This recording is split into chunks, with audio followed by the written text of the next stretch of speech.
ازيكم عاملين ايه؟ يا رب تكونوا بخير وباحسن حال. النهارده فيديو جديد. اهم حاجه تحطوا لايك للفيديو واشتراك لو انت لسه مش مشترك. بصوا بقى، النهارده انا اساسا والله يا جماعه والله غصب عني ان انا ما بصورش، وبقالي فتره كده مقصره في القناه ومش عارفه في ايه. ما تفهموش يعني، ما فيش وقت. الدنيا بتجري كده، مش عارفه، مش لاحقه اعمل اي حاجه خالص. ليه بقى؟ لان انا الايام دي اختي بتتجوز، فبننزل بقى نشتري معاها الفساتين، وبننزل نلف بقى في الشقه، وبنروح بقى نجيب حاجات، ومش لاحقه. مش لاحقه اعمل حاجه غير كمان البيت هنا. وكمان اياد عنده امتحانات، بيمتحن معرفش كي جي 1، انا مش عارفه بيمتحن ايه. كي جي 1 يا جماعه، الله يرضى عليكم، كي جي 1 امتحانات والله العظيم، وشهاده وحاجات كده غريبه. فانا اعصابي تعبت. فانا نفسي اقعد كده واستقر واقعد اصور لكم ونعمل بقى روتينات بس المشكله ان انا بجد حاسه ان انا والله العظيم في دوامه، ومن هنا لهنا لهنا لهنا مش لاحقه اعمل اي حاجه خالص. يعني يا دوب بس ايه، اسمه ايه ده، بنزل مع اختي ونلف وكده، وبودي اياد الدروس والمدرسه، وكان عنده حفله كمان في المدرسه. كان عنده حفلة عاملين عشان عيد الطفولة. كانوا عاملين ايه بقى، ان هم يلبسوا، كل واحد يلبس من انحاء العالم، يعني واحد يلبس هندي، واحد يلبس صيني، واحد كده يعني. انا بصراحة لبسته فلسطيني، لبسته بقى الجلابية البيضة والشال اللي هو بتاع فلسطين والقماط، وكان شكله عسل. وحطيت له هنا كده العلم بتاع فلسطين. هبقى انزل لكم الايه، ابقى انزل لكم الفيديو اوريكم شكله يعني. المهم ان انا بجد مش لاحقه اعمل اي حاجه، الدنيا مضغوطه معايا جدا جدا. فالمهم صحيت كده قلت بقى ايه، فوايه يا بنتي يا شوش، فوايه يا بنتي يا شوش، ومتابعينك وفانزاتك وحبايبك. فقلت بقى اعمل معاكم فطار ونشوف هنعمل ايه، كام حاجه كده مع بعض. بصوا بقى بصوا بقى بصوا بقى بصوا، شويه بطاطس حلوين. قلت بقى اقعد كده ايه اشوفكم كده، لان انا على طول بصور وانا مش ظاهره في الفيديو. قلت لا، انا اقعد كده احكي معاكم كده وايه، ونعمل مع بعض كده الفطار، ونقعد نتسلم مع بعض، مش كل شويه ايه تصوير وما بشوفكوش ولا انتوا بتشوفوني.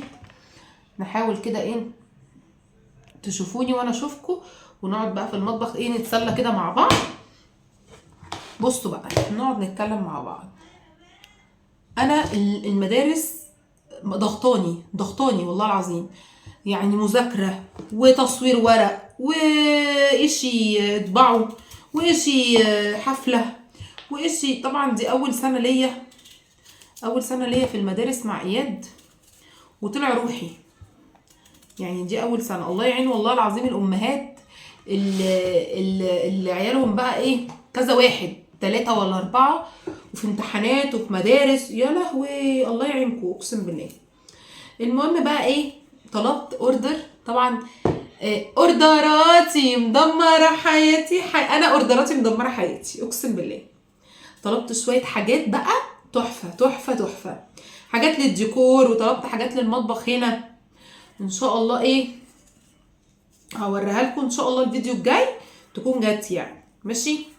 تاني حاجه، انا دلوقتي هعمل بطاطس مهروسه وبيض مسلوق كده، الاكله دي بنموت فيها. تاني حاجه، انا رايحه فرح. تمام، رايحه فرح امتى؟ رايحه فرح بعد بكره يوم الاثنين. فجبت فستان، اشتريت فستان، رحت اشتريت بقى فستان بقى، وايه بقى اخر دلع.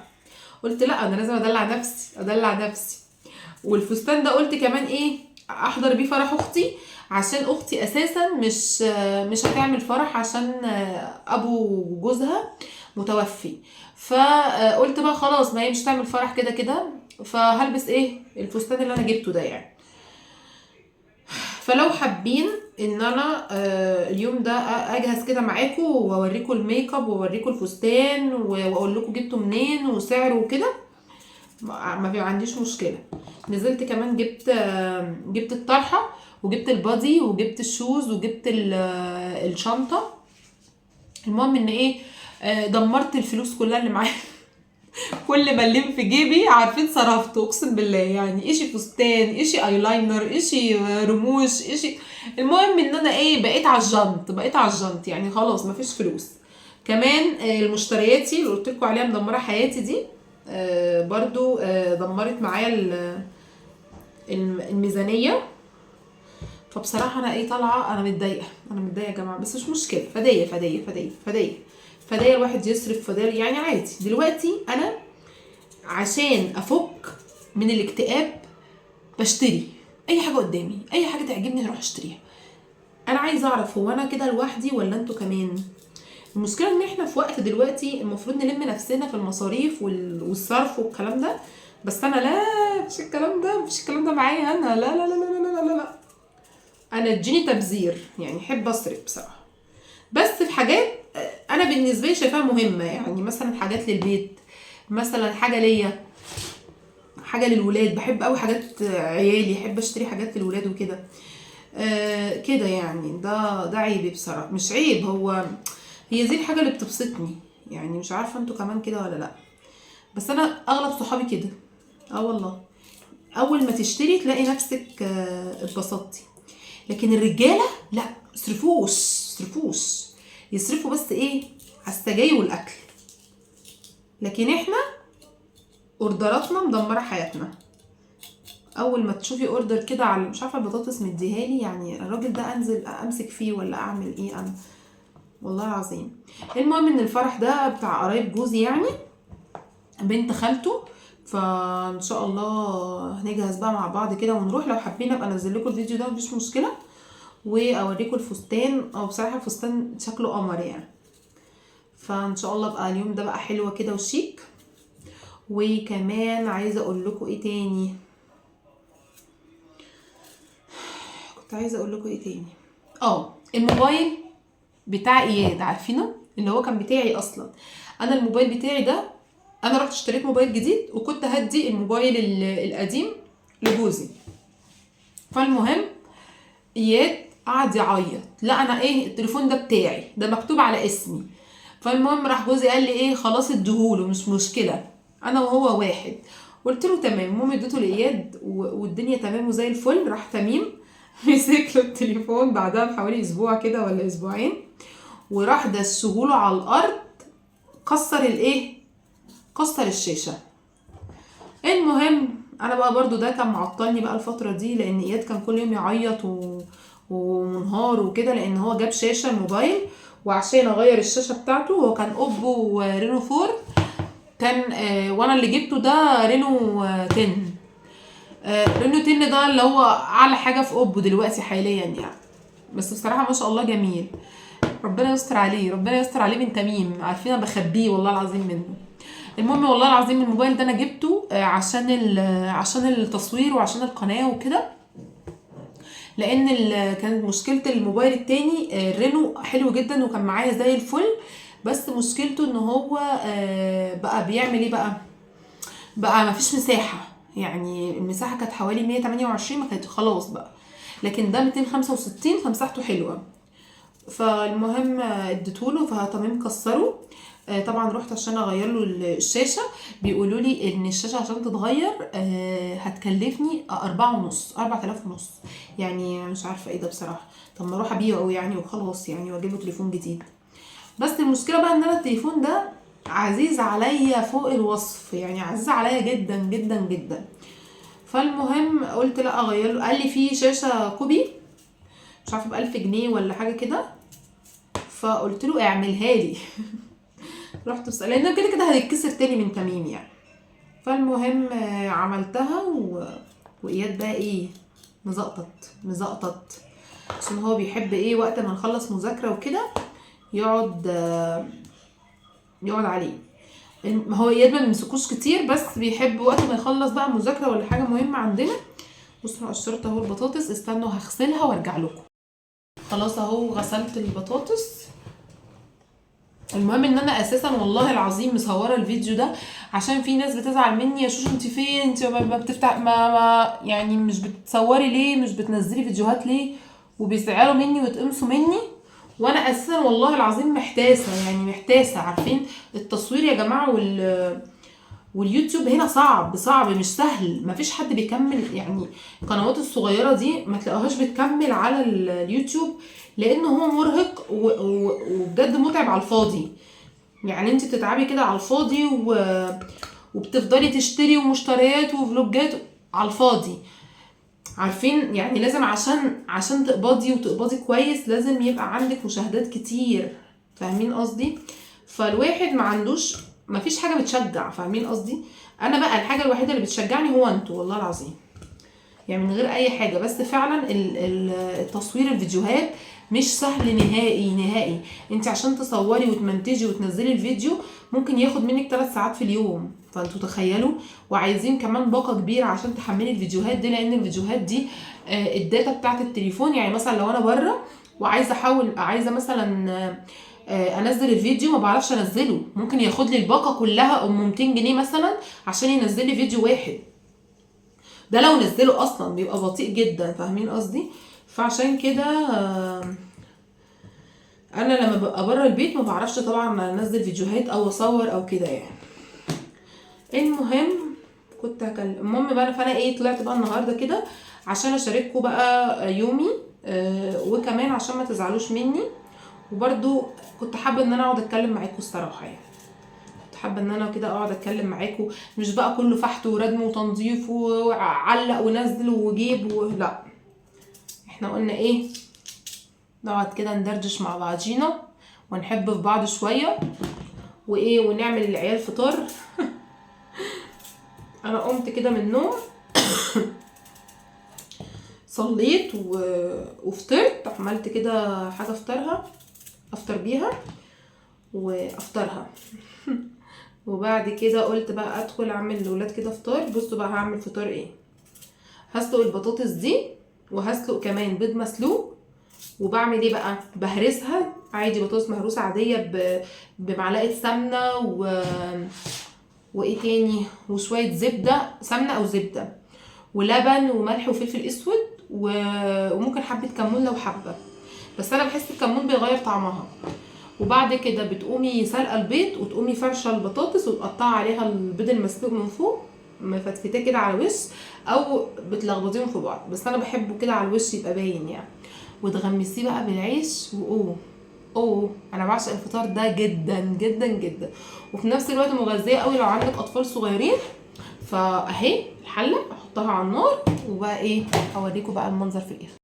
دخلت بقى كده، بص انا كنت عامله المطبخ كله وكنت منضفه المواعين وكل حاجه، بس طبعا كنت عملت فطار ليا شويه كده بسكوت بالعجوه وشاي بلبن.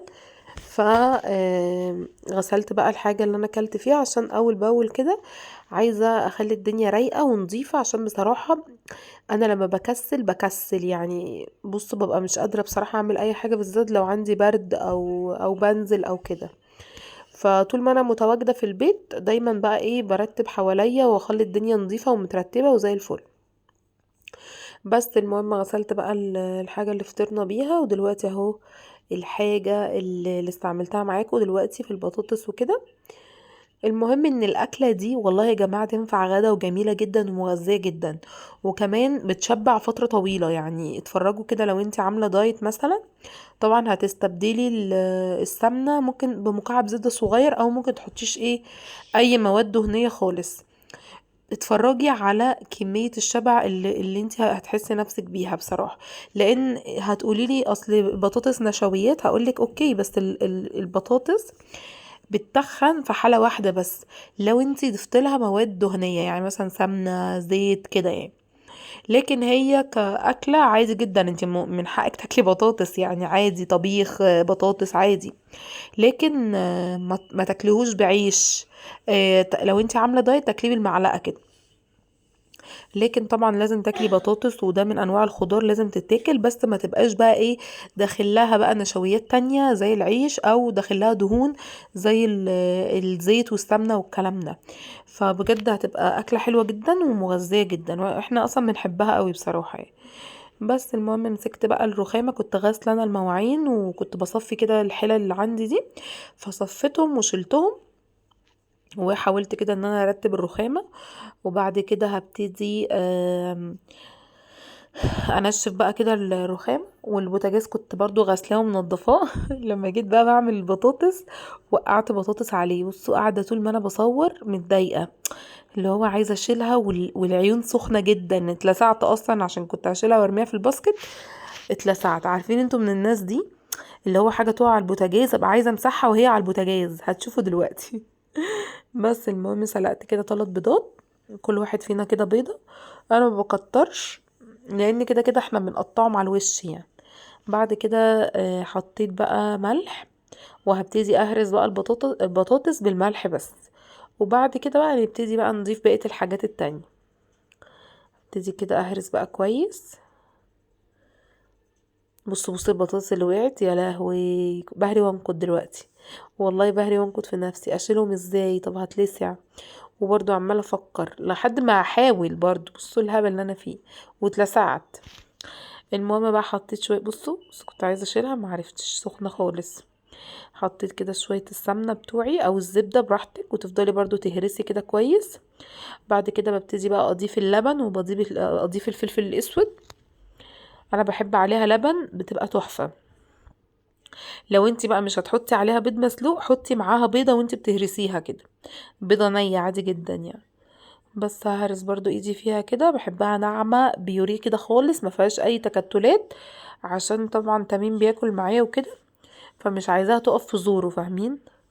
بس هرستها اهو كويس.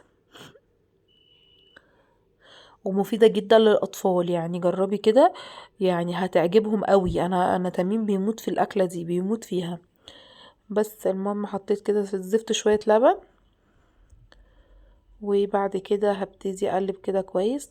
فاكرين اخر مرة لما جينا نضفنا الفرن ما كانش راضي يشتغل، عطلتم وصوت. عارفين انتوا اللي هو ايه، تفضلي تنضفي الحاجة لغاية ما تبوظيها. بس المهم فمش فاهمة يا ليه مش راضي يشتغل يعني، قعدت اهري وانكت في نفسي. في الاخر بقى اشتغل معايا، كنت هتجنن. معرفش هيعملها معايا تاني ولا ولا لا كده حلو. بس يعني تقريبا جوزي بيقولي ممكن يبقى فيه مية دخلت جواه يعني عشان كده. بس حطيت بقى كده العيش بقى سخنه، والبيض خلاص اهو طلعته وقشرته. هبتدي بقى ايه، اسخن بقى العيش بتاعي، وابتدي اغرف بقى البطاطس واقطع عليها البيض، وهوريكم شكلها كده بتبقى تحفة. طبعا الشتا ده بيبقى بيحب الاكل قوي. احنا على طول جعانين في الشتا والله العظيم. ده لسه كمان، ده احنا لسه في بوادر الشتا، ما بالكوا الشتا بقى، الشتا يا لهوي عليا. هاني ابص بس برضو ما احبش في العالم كله قده يعني، مهما يحصل ما بحبش الا هو الشتا وبس. تقولوا لي صيف اقول لكم نو نو نو نو. بحب الشتا جدا جدا جدا جدا، وما بحسش باي انبساط غير في الشتا. بحس ان الجو كده حلو، وتقعدي كده رايقه، مش قاعده حرانه مش طايقه نفسك ليه يعني. بس حطيت اهو البطاطس. اخرك لما تتخنقي قوي تبردي تتدفي وتنامي وخلصنا. لكن الحر ما تبقيش عارفه تقعدي على بعضك، حرانه وقرفانه وطهقانه وزهقانه وحرانه. بس المهم بقى ايه، قشرت اهو البيض، حطيته كده قطعته. طبعا هرش عليه من على الوش شويه ملح وفلفل اسود، ويتغمس كده. ممكن تعملي جنبه عارفين الجبنه اللي هي اللي بالطماطم والطحينه وكده. رواقي بقى على عيالك كده، اعملي لهم كمان الجبنه دي جنبها بتبقى حلوه قوي. رشيت كده حبه فلفل اسود. انا ما عملتش الجبنه دي عشان عيالي ما بيحبوهاش، مش عارفه ليه، مع ان انا بحبها جدا. بصوا الجمال، يا لهوي على الجمال، تحفه تحفه تحفه. طبعا دخلت، تعالوا اوريكم الوكسه السودا اللي انا فيها، تعالوا. بصوا المنظر، والله العظيم حاجه تحزن يعني، دي حاجه تحزن. يوم السبت ده بيبقى البيت مدعكه مدعكه، لان بيبقى قبلها بيوم الجمعة ويبقى اجازة وكده، فطبعا قاعدين بقى ولعبوا، وانا ببقى في المطبخ اصلا، فكنا بنذاكر، فالدنيا بقى طبعا بقت حوسة حوسة حوسة. والله العظيم حرام حرام. هو ده الفستان، بصوا هو ده اللون بتاعه، اللون اللي هو الجنزاري ده. انا جايباها قطيفة طبعا عشان الجو ساقع. انا كمان بحب القماشة القطيفة جدا جدا يعني. بس اهو بصوا بقى الدنيا عاملة ازاي. طبعا كل ده هعمله مع نفسي واوريكم المنظر. بصوا المنظر، بصوا بقى. وفي الاخر يقولوا لنا انتوا طول النهار قاعدين ما بتعملوش اي حاجة. انتوا اللي بتعملوا. احنا بنعمل حاجة؟ احنا مجرد يعني اشلاء كده في البيت. بصوا يا رب بقى النهارده الفيديو يكون عجبكم، يكون بسيط كده. بجد وحشتوني قوي، وان شاء الله مش هغيب عليكم تاني. واستنوني في فيديو جديد. ما تنسوش اللايك والاشتراك. ويلا باي باي. نرش المعطر بقى ويبقى كده تمام.